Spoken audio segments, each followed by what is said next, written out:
des épreuves impossibles, il t'a appris à vaincre pour que tu en sois le témoin. Ton Dieu t'a choisi pour parler par ta vie, car tu es un messager. Tu es messager, messager, messager du Seigneur. Tu es messager.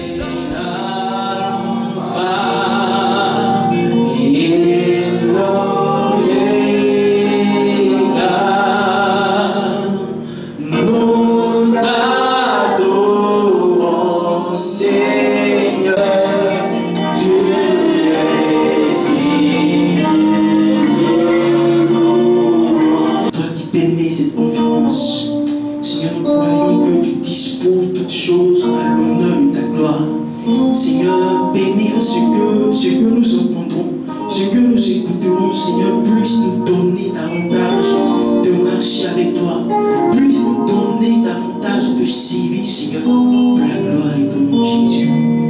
Est-ce qu'on peut acclamer fortement le nom du Seigneur? Alléluia, alléluia, alléluia, alléluia. Oh, merci, Seigneur, oh, merci. Digne de toi, digne de puissant, bénissons ton nom, Seigneur. Nous te rendons la gloire, Jésus, Jésus de Nazareth. Merci, Seigneur. Reçois la gloire, Jésus. Reçois la gloire, Jésus. Reçois la gloire, Jésus. Merci, Seigneur. Pour commencer officiellement en recommandant toutes choses à notre Dieu, nous sommes sans savoir qu'il est le Père de la création. Il est le Père de l'innovation. Nous aurons une allocution suivie de la présentation officielle du Cœur du Père, qui est une cellule de créativité. Je vais appeler à cette prestigieuse tribune pour l'allocution qui sera suivie de la présentation officielle du Cœur du Père. Je me présente, je suis Guy Massia Naha. Naha, c'est mon nom de famille. Bien-aimés, très chers frères et sœurs dans le Seigneur, soyez bénis. Ce qui nous réunit en ce jour, en ce lieu, n'est pas fortuit. Je pense que c'est le Seigneur qui a créé ces circonstances. Parce qu'il veut nous faire montrer, nous faire connaître un plan qu'il a pour nous, qu'il a caché en tout temps et qu'il veut révéler à ses fils et à ses filles.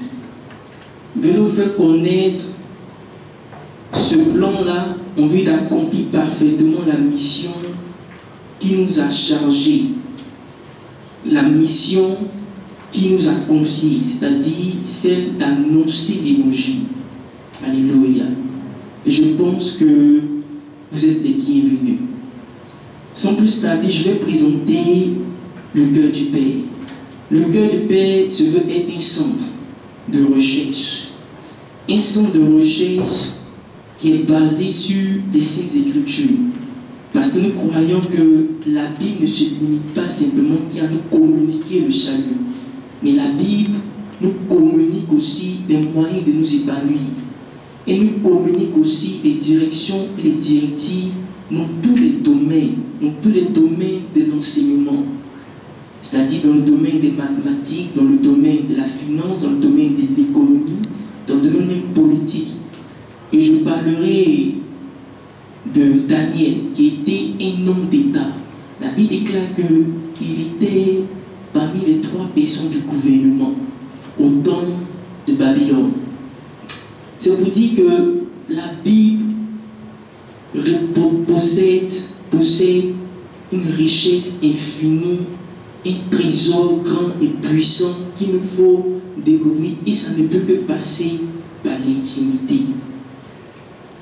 Bien-aimés dans le Seigneur, le Saint-Cœur du Père aussi, basé sur la recherche, sur la base des Saintes Écritures, la Bible aussi nous communique les moyens de pouvoir monter un projet et de pouvoir le réaliser, de pouvoir l'accomplir. Alléluia. Et je pense que cette naissance, cette naissance de ce centre-là est une bonne chose. Le cœur du Père ainsi présenté, ce centre de recherche ainsi présenté, je vais laisser la place aux conférenciers.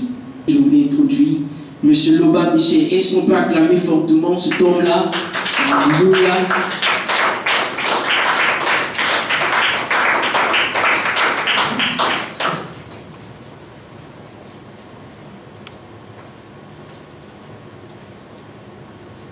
Alléluia. Et vous salue dans le précieux nom du Seigneur. Alors ce matin, nous allons dans une belle aventure. Ensemble, nous sommes dans notre conférence inaugurale. Nous avons beaucoup de choses intéressantes à vous dire. Ici, c'est un peu la présentation des activités que nous avons faites. On a eu plusieurs conférences depuis 2006 et jusqu'en 2012. Vous voyez, 2006, conférence à la live, 2009, MESA, 2011 sur l'Afrique des Lumières et 2012 sur la Voix de Dieu, ici même au Foot Gospel dans la salle à côté. Et puis en 2012, dans une église à côté, l'église Assemblée de Dieu, les Oliviers de la Palmeraie, l'annexe. Et puis un départ à la maison de la destinée avec des jeunes filles. Alors nous sommes une équipe de 6 personnes. À la fin, je crois qu'on aura le temps de vous présenter. Et donc 7 personnes, dont un à l'étranger, en France en particulier.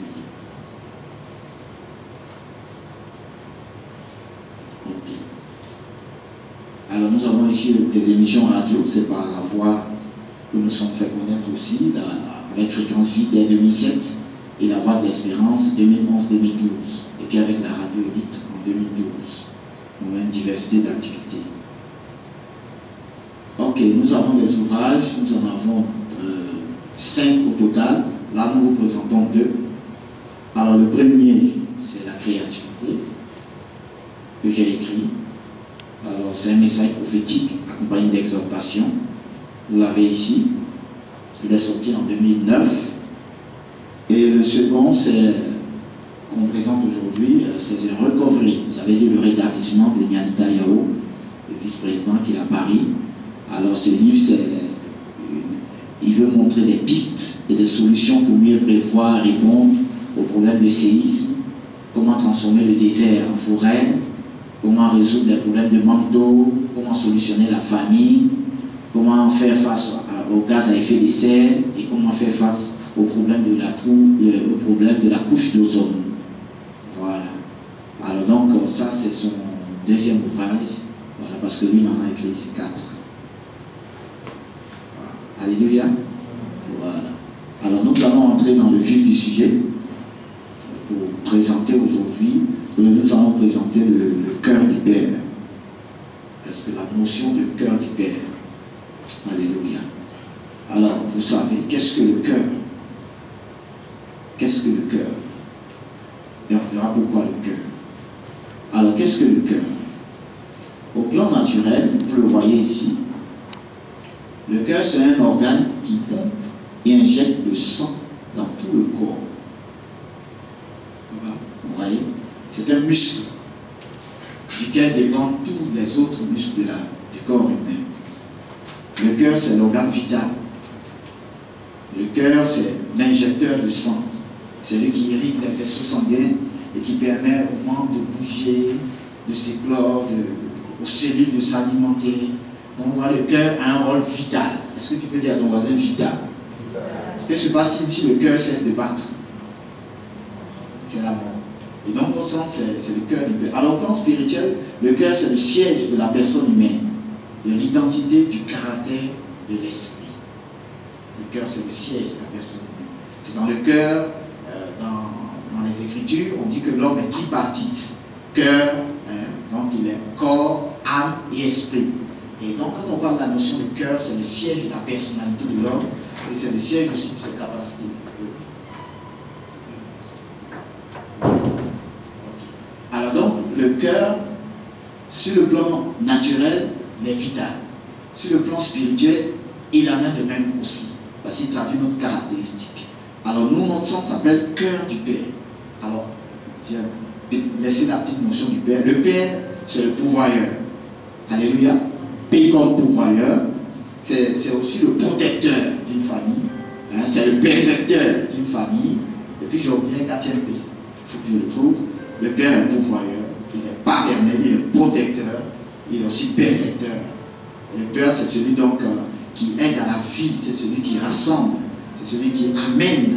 Alors donc, ici, notre notion, c'est le cœur du Père.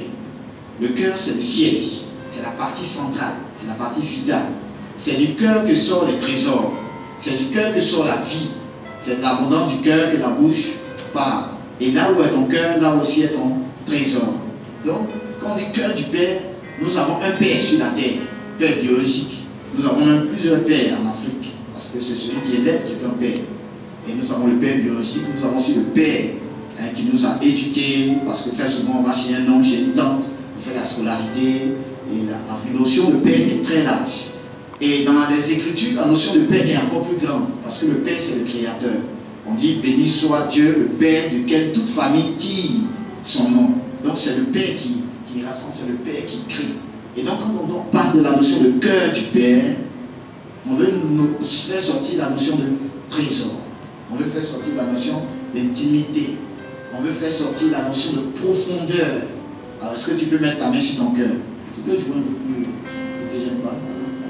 Tiens le fond, sans tout fort. Ouais, le cœur, c'est du cœur que sort la vie. C'est du cœur que sort le sang. Est-ce que tu peux dire à ton voisin le sang? Alors le sang, c'est un liquide fluide, n'est-ce pas? Voilà. Et c'est le sang qui produit la vie. Sans sang, il n'y a pas de vie. Mais sans pompe, il n'y a pas de vie. Alors donc, le cœur du Père, c'est les trésors qui viennent d'en haut. Alléluia. Les trésors qui viennent de sa pensée. Les trésors qui viennent de sa réflexion, qui injecte. Il les injecte comme le sang. Il essaie d'imaginer le sang qui circule. Est-ce que le sang peut s'arrêter? Si le sang s'arrête, qu'est-ce qui se passe? On peut parler de crise cardiaque, arythmie, etc., infarctus. On peut parler de AVC. Alors donc le Père a un influx qu'il injecte sur la terre. Vous commencez à comprendre la notion du cœur du Père. C'est un influx régulier qui est comme le battement de cœur et qui coule sur la terre. Vous commencez à comprendre. Et donc le sang de cœur du Père, c'est lui qui a la charge de recevoir cet influx et de vous le communiquer. Alléluia. Et on va vous le communiquer sous forme de conférence mensuelle. Mais on ne va pas le faire de façon ponctuelle pour nous. On veut vous amener à entrer dans ce processus. Parce que dans la circulation sanguine, il y a deux niveaux. Il y a la haute circulation et la basse circulation. La haute circulation, c'est Dieu qui descend son cœur vers les hommes.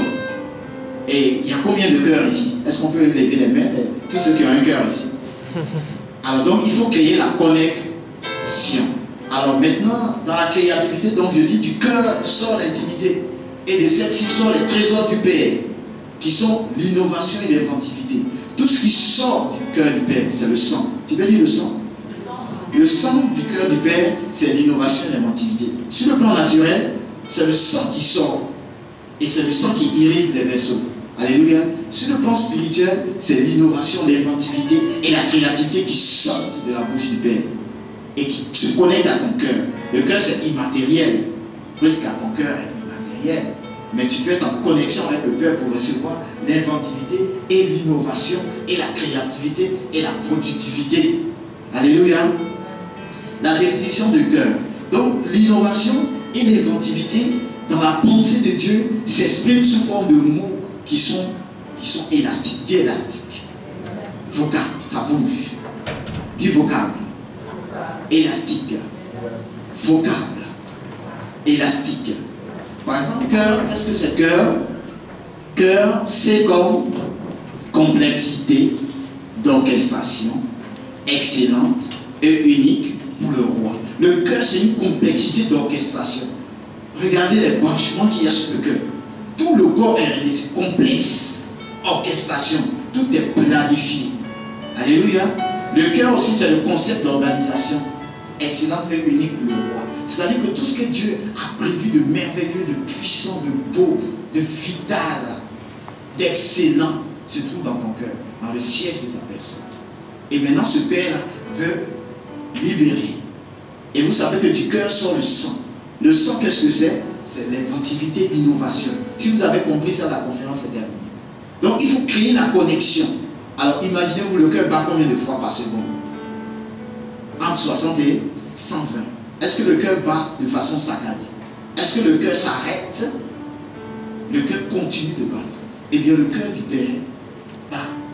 Il cherche les personnes sur la terre pour créer cette connexion, pour que le battement soit régulier, normal. Nous savions M. Tibi, qui vient d'aéroport, il a veillé toute la nuit. Voilà, il peut saluer l'Assemblée, voilà, c'est le secrétaire général, c'est un agent de sécurité, donc voilà, comprenez-le. Alors donc, le cœur, c'est la complexité d'orchestration. Dans ta vie, il y a une complexité d'orchestration.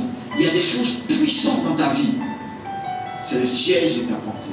C'est le siège de la pensée du Père qui vient vers toi.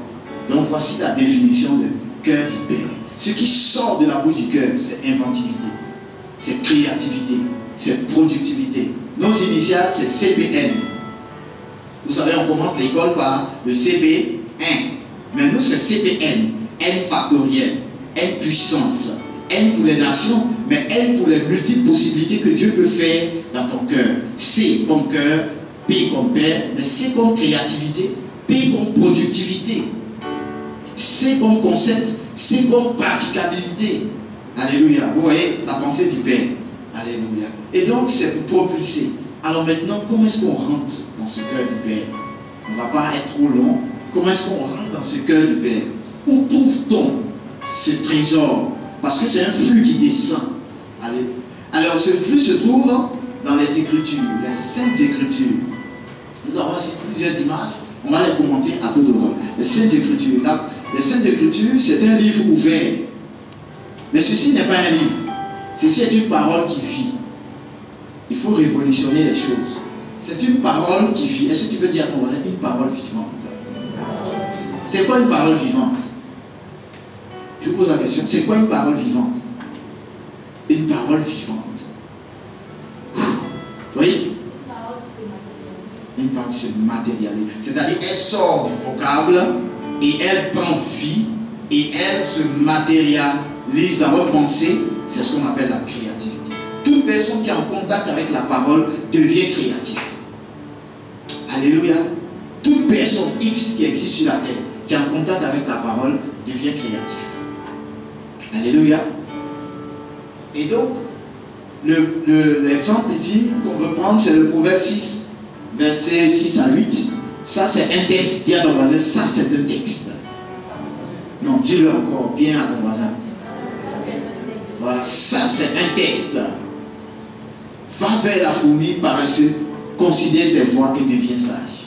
Je voudrais que vous puissiez le poursuivre pendant un mois. Au bout d'un mois, votre vie va être révolutionnée.